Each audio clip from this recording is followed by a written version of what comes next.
Hello, greetings and salutations, everybody. Welcome back to another exciting episode of Comedy Therapy with Christian, the show where I try and help you with your problems. Since nobody will give me a license to help people with their problems, this is my only outlet. Folks, we've had a lot of guests on recently, and today we have another one, because you folks keep asking for it. No, you're not asking for anything. Nobody writes to me. There's 8 listeners. Today, my good friend, Mr. Nathaniel, or as we call him, Nate Sarmir, is here. Nate, why don't you go ahead and introduce yourself? Hey, everyone. Good to be here. Thank you for having me, Christian. Of course. A little bit of background. I'm a civil engineer by trade, do construction management.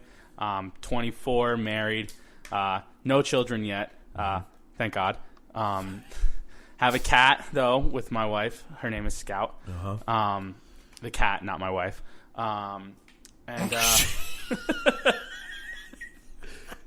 But oh boy, besides that, some of my interests.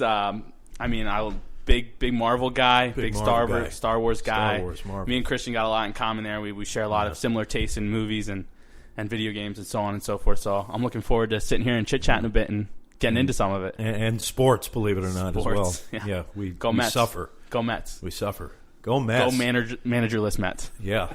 I want to be like doing a show and they announce the manager live. And be like, oh, it's Bartolo Colon! Yeah, the odds of that happening are slim to none. Yeah. About the same odds of Steve Cohen letting the brothers stick around another 5 years. Yeah. He needs to just kick them out. They need to get out of there. So, you work in construction, Nate.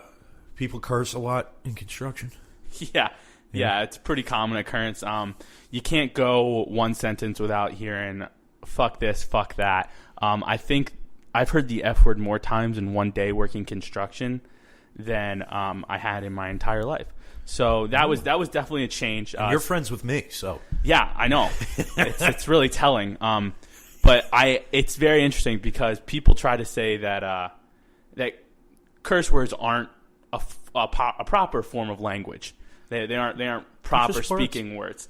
And I've grown to disseminate from that view a bit because the colorfulness that some of these construction workers curse with is just mind-boggling.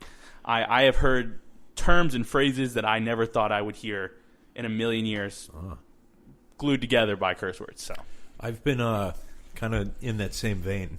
This past week, I've been looking up Southern sayings, like pointless Southern sayings that have you just don't know what the hell they mean. Like, she's slicker than snot on a doorknob. Or slicker than shit on a hoe handle. I'm telling you, Christian, one of the guys that I work with, one of my close coworkers who has the same title and position as me on the job site, he is from West by God, Virginia. And the way the man speaks, I can't believe it sometimes. My favorite phrase that I learned this year, and I can't believe it took me 24 years of life to learn this one, is colder than a witch's titty. Yeah, you didn't know that? No, I had never heard that before. No, one day always come inside. It's fucking cold as a witch's tit out there. Yeah, I had never heard it, and my God, we were standing out on site one day, and I think it probably was 17, 18 degrees, and he just yells at the top of his lungs. He goes, "My God, it's colder than a witch's titty out here," and I'm just like, "What are you saying?" Did you just say? Yeah, I like. What's the other one? I'm sweating like a hooker in church. That's a good one. Yep. Yeah. Sweating like a whore in church. That's a good one. I'm trying to think of some other ones that he said. But the man will never just say West Virginia. When he's talking about West Virginia, he will always say West by God, Virginia. Yeah. That's God's country. That's God-fearing country. That is more than God's country. That is moonshine country. That is moonshine. Moonshine. Well, another one I heard was he's about as useful as a trapdoor in a canoe. How does that even make sense? No, because somebody's useless. I understand that, but where do people come up with these? I don't know. Or he's about as useful as a screen door in a submarine. Nick likes that one. I mean, that's telling. Yeah. Submarines. So Yeah, I've just been learning all these different sayings and trying to use them wherever I can. Like, he's so stupid he don't know whether to scratch his watch or wand his ass. Where do you use that? Because if somebody's just really stupid. I don't know. I guess. I don't know. Like me. Maybe it's the Yankee in me. I just can't bring myself to use terms like The that. Yankee. We don't say that. We're Mets fans. Okay, you know, You're Yankee. a different Yankee. Yankee Different like Yankee. Boston Tea Party Yankee, not like Boston Red cheat Sox. and get away with it Yankee. Yeah. Roiding up. All those guys in the fucking dugout shooting through their toes. God forbid Carlos Beltrans recommends legally stealing signs, and then but meanwhile, No rules against Yankees that. players who roided up, they're good 2 years later. And Yeah, they're good. and they're It's going to fine. be Hall of Famers one day. A-Rod's going to be a Hall of Famer. He's on every Fox broadcasting with his chin sticking out like this. Like, It bewilders me that one franchise can get away with so much. So much. it is all about the money. It has changed since Steinbrenner died. But but it just bewilders me because the team across town gets in trouble for hiring a guy. Yeah. I mean, We're under much more scrutiny. the Mets didn't even get anything out of this sign stealing crap.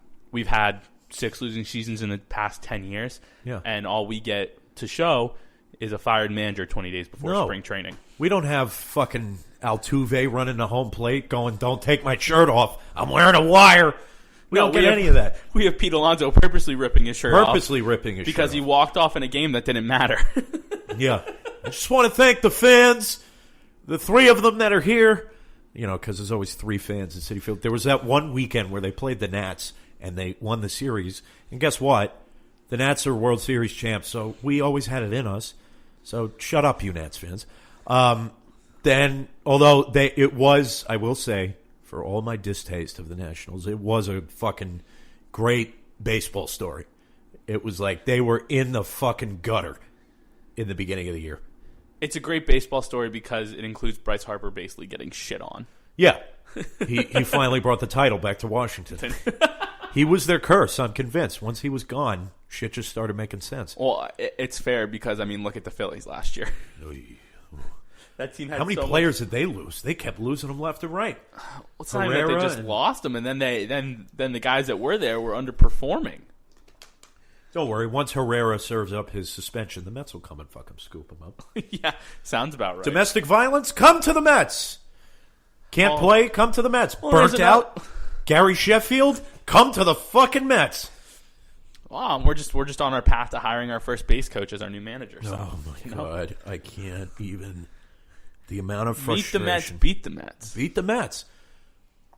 I will say, there have been several nights where I just miss like having baseball on in the background, and I'm just like, I really need to have baseball come back and be back on. See, I don't think you miss baseball. I think you miss Gary, Keith, and Ron talking about nonsense while baseball's on. They do really talk about nonsense, don't they? Oh, the Mets could be winning by 20, tie game in the 9th, or losing by 20. Keith and is talking about his cat. Gary, Keith, and Ron are talking about something completely unrelated Some to baseball. stat from 100 years ago. That means nothing now. The last player to run across first base and use his left foot was so-and-so in 1907. Well, thanks, Gary. I Google shit, too. That's the craziest thing is that they're always up there like, I think I know the answer. I think I know the answer. No shit, you're looking it up on fucking Google. But yet somehow they keep track, and they each have their own scorecard up there. And they're able to keep track of every pitch and every play. It's honestly an incredible It feat is a of multitasking. masterclass in multitasking. Have you seen the videos that they started releasing of the booth when like stuff happens? Yep. I just The little the camera in the yeah, corner. it's fantastic. The And Dunkin' Donuts. I love the indifference, like 9 times out of 10, that Keith Hernandez shows to whatever No, happens he's just in the got game. his glasses down like Chuck Schumer, and he's looking down and he's going, all right. And then he writes it down. I would pay to see that guy manage a baseball team just because I think he just would be so indifferent to everything. Yeah. Like he could lose a World Series on a 9th inning home run in the 7th Oh, game. but let's not forget how critical he can be of some of the decisions. Sometimes he'll be like, back in my day when I was playing, this never would have happened. Okay, you played in fucking 86, Keith. It's long gone. Whole different ballgame. It's almost 40 also, years let's ago. not forget that he was part of a Mets team that was known for doing incredibly Copious illegal amounts things. of drugs. Copious amounts. Copious amounts of drugs. We still won. Have you ever read the book The Year the Bad Guys Won? No. What is that? Oh, it's a fantastic book about the Mets. I can't remember who the author was. I read it in high school. Was the author a Mets fan? It was either a Mets fan or a former player. It might have been a couple former players that wrote it together with the help of an author. The Year the Bad Guys Won. And it was about just all the stupid shit that the players in that team did this year. Yeah. And it was funny because there was always like one or two players, like the veterans, like Gary Carter, who would just sit in the back of like the buses and the planes and just fucking shake their head at people. Yeah. And it was so evident in the book that you could feel these guys rolling their eyes at them. But I mean, the damage they would do to like charter planes. Like there was a story about how I think they were in Houston or Dallas one weekend to play the Rangers or the Astros or something like that, and they went to a nightclub and 3 of the players got arrested the night before a day game. Well, fucking Gooden still gets arrested. He had cocaine possession like 2 months ago. I mean, that's what happens. That's what happened. I mean, Strawberry, I think, is clean for good. For now. I think he's good. But Gooden, like, holy shit. Like, dude. Oh, these guys are kids. Hall of Famers. You got like 12 kids, man. Forget the baseball stuff. You got a family. I can get it if you're fucking depressed and you're living in a 1-bedroom apartment in New York City where the walls are caving in and mice are crawling all over your sink or whatever. But you're Doc fucking Gooden. But see, that's the thing, though. He relates the cocaine usage. He thinks he's going to be Superman. He thinks he can go out and pitch 9 innings and 12 Ks if he does the cocaine. Yeah. Because that's what he was doing. Yeah. And that bewilders me. These guys were some of the best players of their time. That 1986 Mets team was one of the best all-time teams in terms of talent. They were great. And they were doing it half the time drunk or high on drugs. Yes. Yeah. It's you watch some of the videos, you look at their eyes, and it's They're crazy. Just glazed. Glazed over, don't know where the hell they are. Thank God for Bill Buckner. Like, what? I know he just died, so that's, well, he didn't just die. It was like over a year ago. But, man, if that didn't happen, how would that have ended? With them winning? Great question. With them winning? I don't know. But it was that. I need to get like a DVD of the 86 World Series and just watch every game. Because I want to actually Why would you do that to yourself? No, I just want to watch it. Because I want to see what it's like when my team won. The year the bad guys won. I mean, if I was going to watch any Mets World Series, it'd be the 69. I mean, 69 is cool, too. I don't know if they have that, like, circulating around anywhere. But that's probably fair. Because that's still in... I mean, if we can't watch it, did it even happen? Like, that's my thing. Well, that's my thing. It's like if a tree falls down in the woods and no one's around, does it make a sound? I don't know. Well, I mean, it does make a sound. But, yeah, I mean, it's like asking if a bear shits in the woods. Does it actually shit? It's the Pope Catholic. Yeah. Well, look, the Mets are a flawed organization. They have been for a very long time. The ownership has been the problem consistently since before the earth cooled, and they need to clean shit up, and that's about all I have to say on that. So, moving right along here, Nate, so you're trying to think of a good question here. I can't. We had a delicious dinner before. Very delicious. Very well cooked by Christian here. Some delicious steak and mashed potatoes. That's on the record. You heard it here first, folks. Delicious. It was, and I kind of just guess as I go along. I'm like, all right, I think that's enough time. Well, you guessed right. It was spot on. Spot on, sir. I made real mashed potatoes, not potato flakes that I used to overload with salt. I misread the box one time on the potato flakes, and I put a cup and 3/4 of salt in the fucking thing. It was like biting into hypertension. I'd say, was your mouth dry as the Sahara there, Chip? Oh, no. As soon as I bit in and I had people there, I was like, don't eat it. It's no good. No good. So, and then everybody would tell me, they're like, Christian, you don't put a cup of salt in anything. Unless you're cooking for like 50.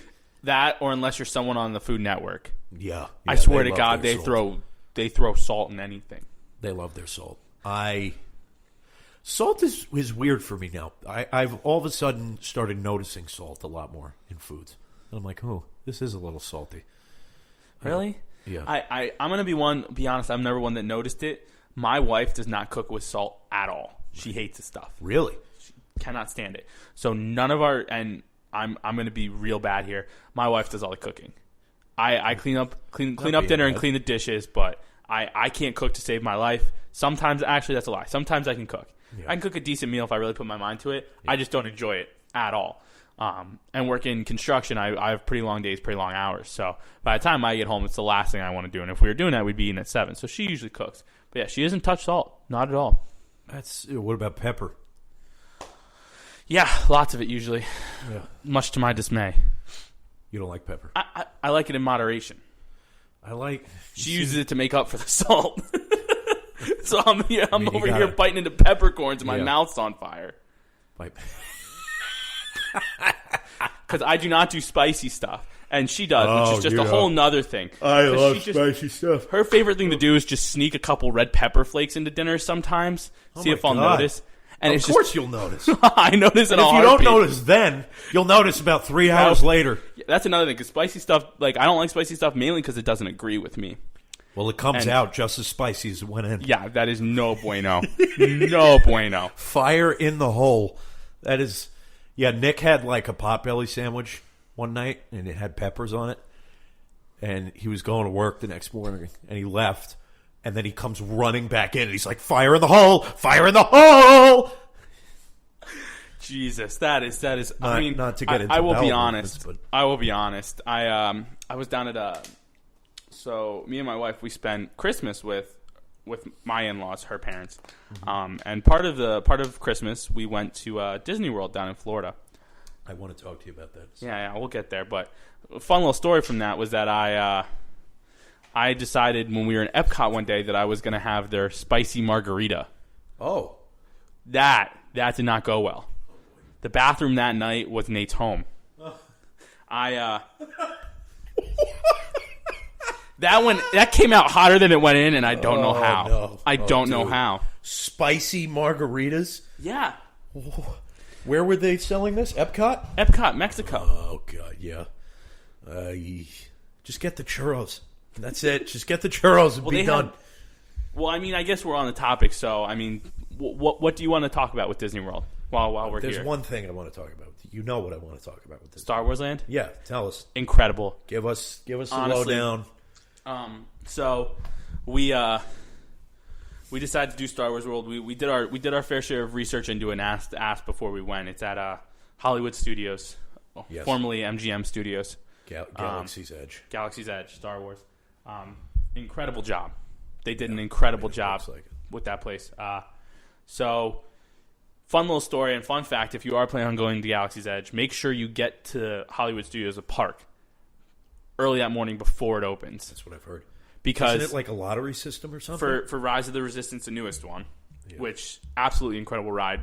Yeah. You feel like you're being put into a Star Wars movie. We'll get a bit more into details about it then. I've seen some clips from that. You have to get in. You have to be in the park. They geolocate your phone. You have to be on the Disney app. Oh boy! And as soon as the park opens, which is 7 a.m., you have to be in the app pressing a button to join a boarding group for this thing. It's like signing up for Comic-Con. It was nuts, Christian. I swear to God, it had to be 1,000 people like herded like fucking cattle ready for slaughter, and it was wild because 7 o'clock hits and I'm going crazy. I'm on 3 different phones trying to get on a boarding group. See, I got to pick a day where there's not going to be anybody there, so I might as well go on like Christmas. You would think, but no. But anyway, so you just hear eruptions in the crowd. People just losing their shit because they got in boarding groups. It was wild. I have never seen anything like it. So then we did a kidney from someone. So we got in a boarding group, which was fantastic. And it's nice because the app tells you like approximate time of day that you're going to be doing that. And it's nice because you don't have to wait in line. The line's short once you get there. Okay. But anyway, so what we did is then we went to Star Tours, did that first. That's the classic. Which is a classic ride at Disney. They've revamped it to update to modern Star Wars, the new stories, and Rey's involved and Finn's involved. It's great. Fun story, and she's going to kill me if she listens to this. So, mind you, it's very early in the morning. Me, my wife, and her parents all look like it's very early in the morning. Okay. None of us have had coffee yet. Or spicy margaritas. Or spicy margaritas. Ooh, that'll wake you up quick. So we get in Star Tours and we sit down. And so I don't want to give too much away, but part of the premise is that for anyone who knows Star Tours, you basically sit in rows and it's like you're kind of in a ship. Mm-hmm. It's a simulation of you being in a ship with C-3PO piloting. That's dangerous. Very. But so the premise of the story or the simulation is that there's a rebel spy on the ship. Okay. And it randomly chooses someone in the crowd and takes a picture of them, blasts their picture up on screen. That's pretty cool. My poor wife. Oh, no. She was the spy? Was not ready for it. Oh, my God. Looked dead in the face. Just looked. God bless her. And they just throw her picture right up on the screen and then shine a light on her. Oh, Lauren. The poor girl. God. The poor woman. But so we did Star Tours, and then we decided it was time to head over. Yeah. So we head into Galaxy's Edge, and I mean, it hits you like a brick wall when you walk in. It's just beautiful. You're right in it. The theming is so perfect, down to the landscaping, down to the trees and flora and fauna they use. And it's something special to watch the stormtroopers around just messing with everyone. Right. That was the best. And watching Kylo Ren march through the crowd and stuff. Just start talking to people. It was really cool. We went to the cantina first thing in the morning another tip for anyone who's going, either make reservations at the cantina or go first thing when you get in because it packs up quick and the line. Do they only play that one song at the cantina? No, they have a fake robotic DJ who's great and he plays a whole bunch of different music. The cantina music does play often though. The drink menu, incredible. Really?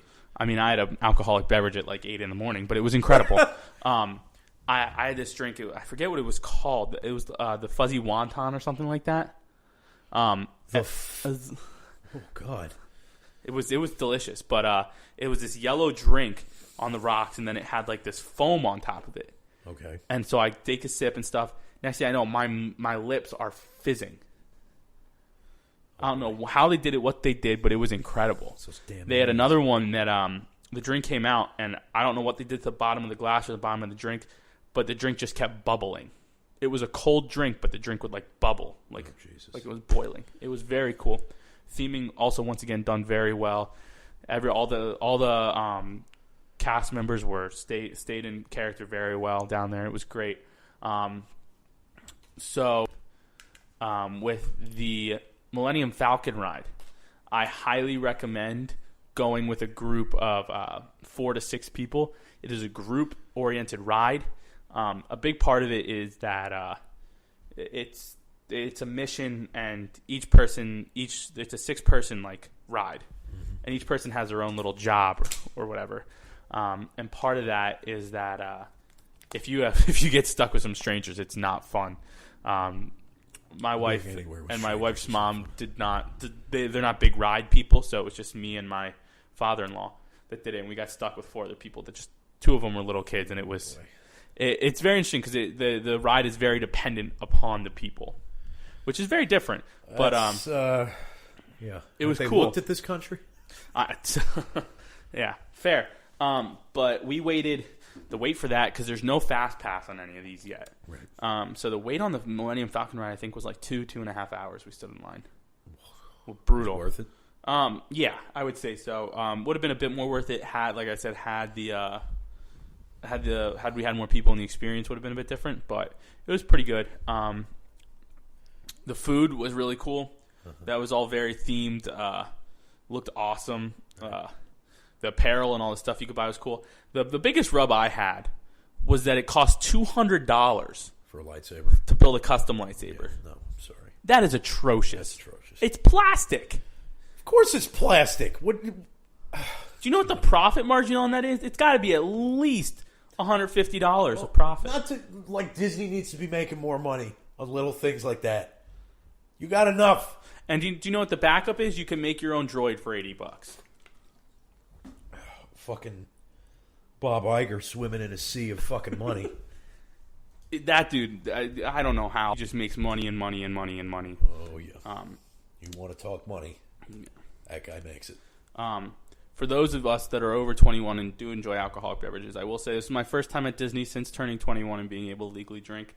And drinking around Epcot is a magical adventure. Spicy margaritas. Spicy margaritas.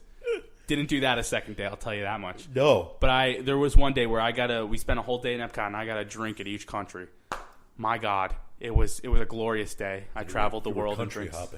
Country hopping, yeah. Not bar hopping, country hopping. Country hopping. Wow. It was fantastic. Well, that sounds... I got to get down there. I got to give myself a good reason to get down there. Well, I need money, first of all. Yeah. Because Disney ain't... it's expensive. Yeah. It's ridiculous. And then on top of all that, $200 fucking to build a lightsaber. Yeah. I couldn't believe it. It's not even like one of the ones that goes in and out. It's just the plastic part's always out and you just light it up. You know, these poor parents that probably can't get their kids to shut up because they're like, I want lightsaber. And they're going to risk having them be miserable for the rest of this trip. What are you saying, kids? Do you mean like 18-year-old adults who are begging their parents for one? Yeah. And are not going to be left alone until they get that fucking lightsaber. And then parents got to spend $200 and it's like, guess what? We can't eat with Pooh Bear tonight. And so, what's the place where Pooh Bear? Crystal Castle or something like that? Crystal Palace. That's where Pooh Bear is. You eat in there. I've only been to Disney once. I have no idea. I've been 3 times. This is my 3rd time down there. When I went there... We went there my senior trip for high school. All right. And we were there for 4 days. And then somebody had this idea to go to the Princess Castle. You have about 10, 17-year-olds. Boys. From an all-boys school. Wait, a boy recommended this? Yeah. Says, let's go and, check out the princesses. And I'm like, that's a horrible idea. And we go in, and it's just every parent around their kid and just sees this group of 17-year-old boys from a all-boys school going up and talking to the princesses. And one of my friends, I believe it was Rapunzel, she grabbed his butt. No. She did. That's frisky. That's frisky. I'm like, now... That was only 5 years ago. Imagine that today. Well, no, it's because it doesn't work that way. Imagine if it was Elsa. Would that be like icy hot on your ass?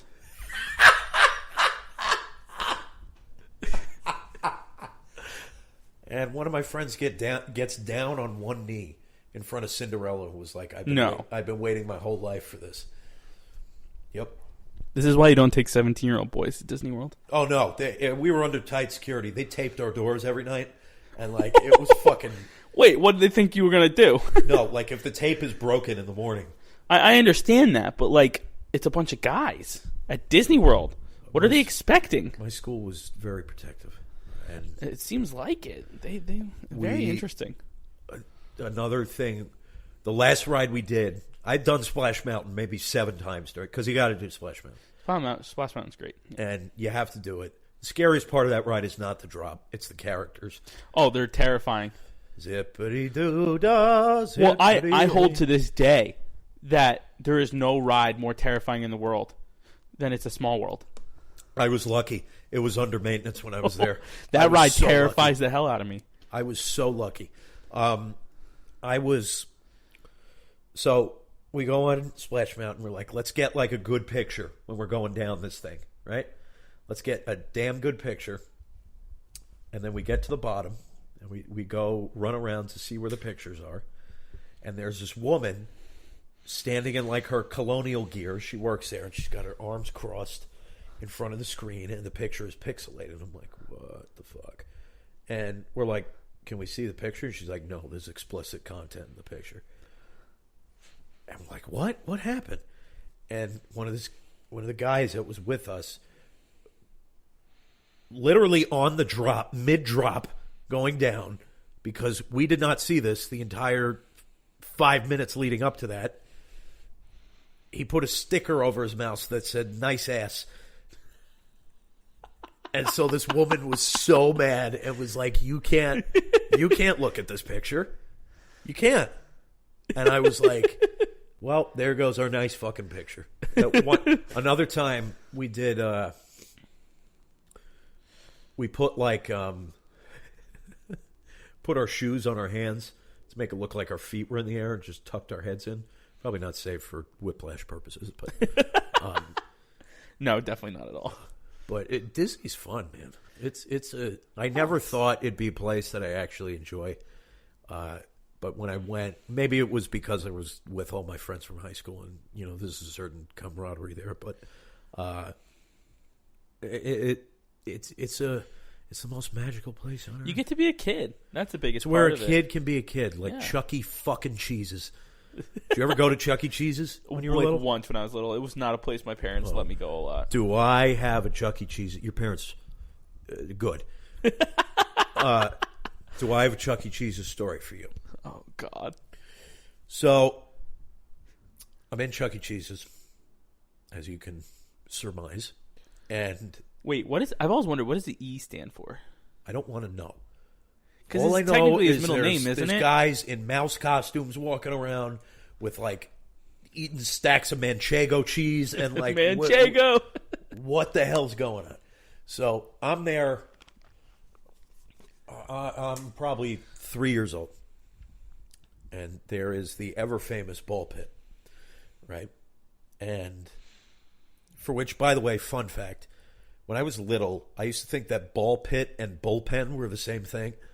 So whenever you thought they were just swimming in balls out in the whenever a pitcher was warming up in the bullpen, I say, "Oh, he's in the ball pit. He's warming up in the ball pit." So that would add a fun twist to baseball. Just fill the bullpens like ball pits.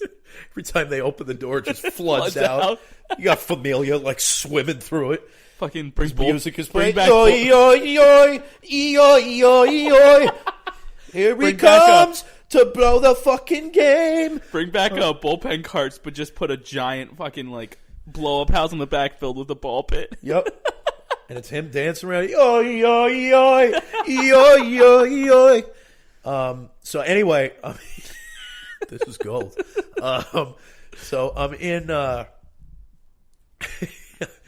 ball pit. I'm 3 years old, and the attendant, who was wearing fucking braces, couldn't get the door back open after our time was up. I'm like, really? You had one job. You literally opened and closed this fucking door, you imbecile. Now, I didn't think like that when I was 3, but you remember certain traumatic events. And so this guy climbs on this thing, and he's jumping on it like a fucking ape, like a baboon or something. And trying to get this thing off, parents are grabbing on, trying to pull it and yank it and whatever. And, all of a sudden they're he goes and gets the attendant from, the planes that are flying around. So these kids are left flying in a circle for 10 minutes extra. Jesus. They're vomiting and it's falling down the centrifuge. And fucking vomit tornado. They can't get this thing open. They were about ready to use the jaws of life. And all of a sudden, I'm in there having a good time. Then I start to smell something. Spicy margarita. And there was this kid. Yeah, spicy margarita. My ass. It was not me who did this. This kid behind me. There's always, when you're little, you can always tell when someone's shitting themselves. I mean, I'm sure I'd be able to tell now. It's just functioning people don't do that. And I don't know about that. I mean, unless you have peppers or spicy margaritas or something. Apparently, Nick was pretty close. Yeah, fire in the hole. But you could always tell. You'd be like, "Oh, yeah. He's pooping! Get it out!" So it's just all of a sudden, I see he's shaking underneath too. And I'm my God. "Oh, this is violent." This is violent. And then I see fear come in all my parents' eyes, and my friends' parents' eyes, and whatever. And I said all my parents as if it's more than two.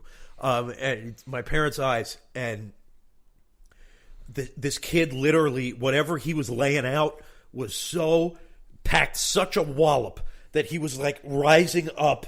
And I swear I could hear the chanting from Dark Knight Rises in the background. And this kid, my mother never let me in a ball pit ever again. And I'm like, he was born with the shits. We merely adopted them. yeah. He was born. Just process. He was born with the shits. We merely adopted them. But so I, and then anytime we'd go to Shea Stadium and watch the guys in the bullpen, I'd be like, "Why you let me so close to it, like the bull pit?" God. So that's my Chuck E. Cheese's story. Well, I mean, a kid can be a kid. I mean, that stadium was as much of a toilet as the ball pit was. Let's see if we can get any like Chuck E. Cheese commercials up here. Oh God, this is a bad decision. I'm telling you, we think of things on the fly here, folks. Right? Jesus. Yeah. Jesus can't help us now. No, he couldn't help us when we started. Nope. This was somehow he allowed this to happen. He willed it to happen. He rendered the potency actual. Do you remember that definition? No. Definition of motion? You don't remember it? The reduction of something from a state of potency to actuality by means of something in act relative to it. Folks, this is why you get a life after college. So you don't end up like this man doing this podcast. Oh, my God. It's true. And mind you, I'm the one with the philosophy minor. Yeah. You have a philosophy minor? Yes, sir. Why? Because I only needed one more class outside my requirements. So I shit you not. I was just like, well, fuck it. I'll just throw a philosophy minor on with my civil engineering degree because that makes sense. So you went to philosophy of God. That was actually not my extra one. Believe it or not. Chuck E. Cheese. They have their own YouTube channel. Don't Why? go to Chuck E. Cheese overnight. What? Why are you looking at these? Happy dance. How to me and my friends. But the extra philosophy class, being the moral person I am, was theories of morality. That was my extra class. Theories of morality. How'd that work out for you? I mean, abandoned animatronics in apartment? What no, the hell? Fucking move. I need to sleep tonight. Look at this. King John Awakening. Can we not? This is terrifying. All right. Oh, I came on here to look at a commercial for Chuck E. Cheese. Who shows kids these things? Nobody said they were showing kids these things. There are two people that go to Chuck E. Cheese's. Kids. And pedophiles. Yes. Thank you. Chuck E. Cheese's. All 1980s to 2000. No, why are you doing this? Oh, God. Whoa! There's garlic. What was the, I'm guessing the requirement for being the rat was probably being a pedophile. Yeah. Look, folks, they're pulling out cheese.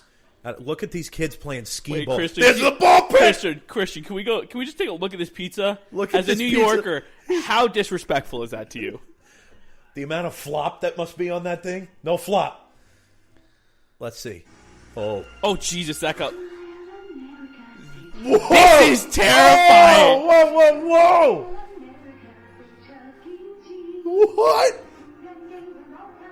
What? Stop it with the fucking pizza! You freaks! Oh, God. I'm really stuck on the E. I want to know what the E stands for. Why are you making me watch this? We're in this already. Oh, boy. You know, politics usually triggers people. This fucking triggers me. Oh, this is funny, though. Look at this. Everyone can go play game. Look at these kids. They're Beatles haircuts. A show? I swear to God, half these kids have never left the house. Uh-huh. And neither is this mouse. That mouse is a creep. Please ask about our special birthday parties. What's so special? Oh, here we go. Oh, this is like 90s. Yep. That is terrifying. Oh! Well, at least they made them animatronics and got rid of the pedophiles. Look, here are the workers. Yeah, the people who work there are fucking pedophiles, too. Lansing, Michigan. They have them all the way out there? What, we're back to the 80s now? That was a weird jump. Okay.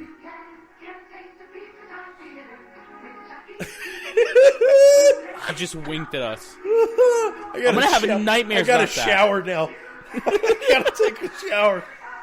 Or as Nick would say, decontaminate. This is really cutting into my reclination time.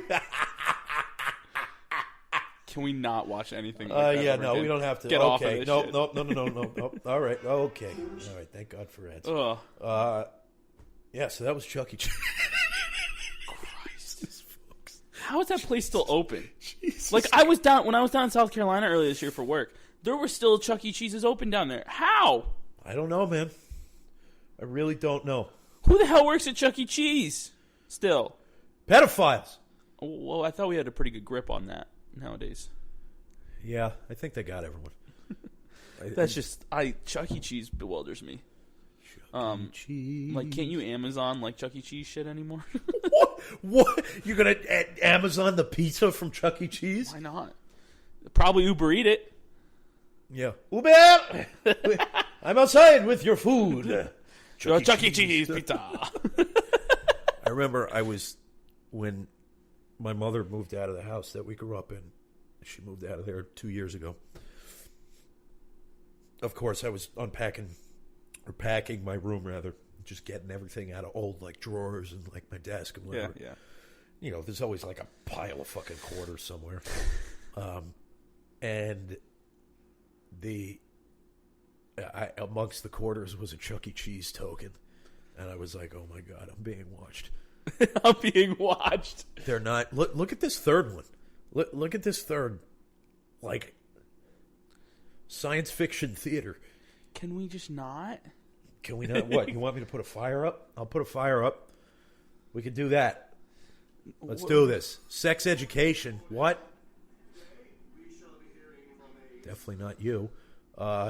Catch Me If You Can's on Netflix? That's a classic. I got it. That's why it's on my list. I got to watch Catch Me If You Can. I didn't know that shit. Okay, where's my continue watching? Where's my fucking continue?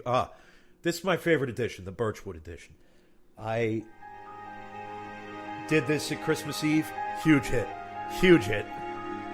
Why is it so fucking loud? Well, the music doesn't stay on. I keep it loud so you get to hear the crackle. There's great character development in this.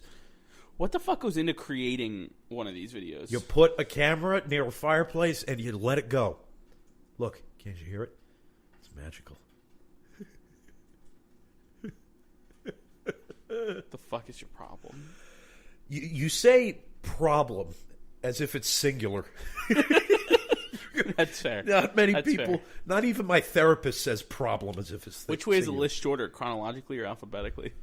It'd be easier to list what I don't have. Well, I mean, Yeah.